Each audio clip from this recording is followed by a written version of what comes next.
Meaning of deleting the zeros.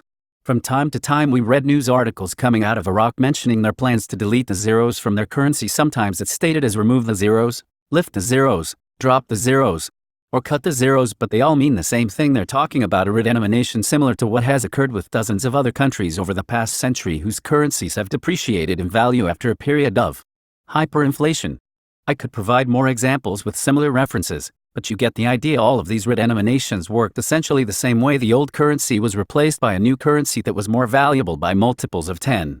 Along with the proportionate reduction of the money supply, which typically resulted in no net change. A transition period was announced and people were allowed to use the old currency or exchange it for the new before the old was demonetized or declared worthless.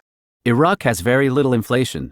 In the case of the Iraqi dinar, also a victim of depreciation resulting from a prolonged period of hyperinflation, armchair economists have decided to educate the dinar community that deleting 3 zeros actually means pulling the larger notes with 3 zeros out of circulation in preparation for a substantial RV. This interpretation is completely baseless. It is unprecedented. It's not supported by the testimony of people in Iraq reporting the scarcity of larger notes in circulation.